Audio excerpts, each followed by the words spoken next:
So I've been writing for about 4 or 5 years now. I think it's been that long. It's been quite a number of years, I certainly know that. And I've really learned a lot about kind of writing for the stage, I should say, as well. And I get a lot of questions kind of now from people is kind of, how do you get started with writing? What's the right way to go about, getting involved in that kind of stuff and everything like that. And to tell you the truth is, I'm not sitting here proclaiming to be an expert on life or anything. That's not the point. These are just little videos I wanted to put up to kind of fill my time, with all this coronavirus stuff kicking off and, things not going to plan, as I said last time. But when coming to writing, I think I know just a couple of things that I've learned in the years that I've been doing it that might be of some use, might not, but, take them or leave them, I suppose, So yeah, I just wanted to talk a bit about writing, about how to get started with writing, kind of how I go about writing something, and while it's specific, of course, to the stage, at least in my background, I'm currently learning to kind of write for the screen because there are key differences, which, you can find in dozens of professionally made YouTube videos on of course, on this website. But I think that a lot of what applies to one applies to other forms of writing, when writing, of course, things like novels, that there are differences, but there are also, I think, some similarities, and I think some fundamental similarities, which, might be something that can be valuable if I can extract them out of my mouth without being a nightmare about it. So I just want to talk a bit about that. I started writing, I suppose, it's something that I dabbled in from kind of childhood, kind of moving on, but it's something I didn't really think of seriously until I left the army.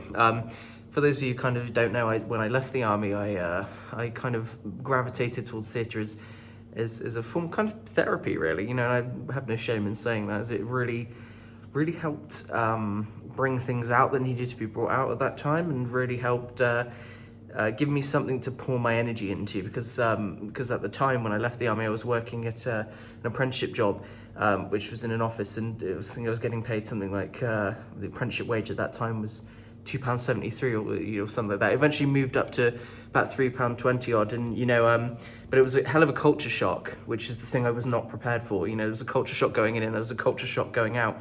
So it was really important for me to have something to gravitate towards, and writing became part of that. I'm not too kind of specific on how it became part of that, but I think all I recall is watching really great films and really great kind of course, reading a few, great books. I haven't read too much in my life, but I've read a few great books, and just being kind of someone who's creative and led by kind of imagination. That was a natural avenue for me to find, especially because I couldn't draw or anything like that.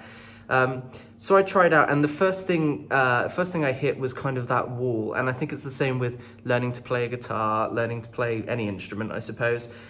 Even doing things like acting, directing, I think it's that first pain barrier, that first failure barrier that you encounter, where you start learning something, you feel you're no good at it, so you give up. And particularly as someone who's tried to learn about 7 musical instruments in my life, I can attest to hitting that failure barrier quite a lot. And I think that's the one that knocks most people out when they pursue something. And then, of course, only a percentage kind of carry on from there. So that's kind of the first barrier kind of everybody talks about, and they say slogging through it, keep going, keep working, keep trying, and eventually someday you'll get it right. But what's funny is something that I hit, I suppose, recently, and it's something that reoccurs, is that second failure barrier that often catches people off guard. And it's the point where you've gone past that first one, and then you start to believe that you're competent, and then the day comes when you inevitably discover that you're not as good as you think you are, and that keeps coming. That reoccurs as you step up a level in music profession, acting profession, anything. You always discover there is always somebody better than you, and when you kind of find the maturity in yourself, and I think that comes with the experience of being humbled by failure, and also being kind of more knowledgeable of the subject, or the area that you're going into, is eventually you develop the maturity to understand that there are always better people than you, but you don't take that as conflict. You take that as a learning experience. You learn from those people, and then you bring their best qualities become your best qualities, and you kind of grow and blossom, and you look for then those points of failure, those points of getting things wrong, because you become better, because you know how to master them and approach them maturely. And that was very true for me, because as I said, I think in the previous video, I failed a lot of times trying to start a theatre company before eventually see, even then I'm hesitant to say getting it right, because I've been humbled and I've got humility from my experiences that I've got, so which is something really valuable, I suppose. But yeah, that second barrier is something that I hit, and I think that's something a lot of people hit, is they know how to write things on paper, but then it's when they change genre or change style. So a quick story, I spent 3 years writing first book I published, which was it was also a play, Infamia, Empires in America. We also put that on. That was the show that led to the rise of the graphic theatre company, our theatre company. And it was a marathon, you know what I mean? And, there were trials and tribulations. But what was funny is, finishing that one, I moved on to other projects.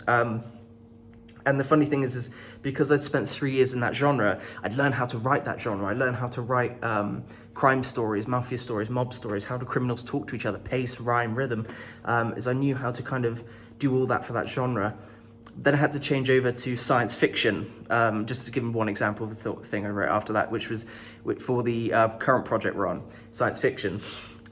And of course, the entire laws are different. The laws of pacing, the laws of how information, exposition is delivered, everything is different over there. So it was really, really hard. And I bombed that first draft, and I had to get a lot of people kind of around me, get them in as dramaturgs to kind of look at the script and work with me in kind of finding out, okay, how do we bring science fiction to life on stage, we eventually found some really good answers for that question, but it's a big question, and not one to be undertaken lightly, but those are the best things, in my opinion, of kind of pouring time into.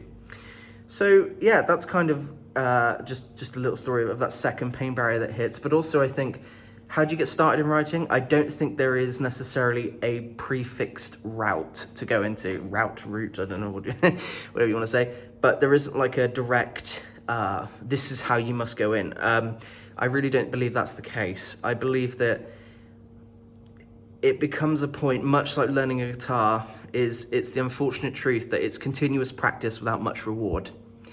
That's what makes you better. And the funny thing is when you're writing, you don't know you're getting better. You don't know how you're getting better. You can't quantify it.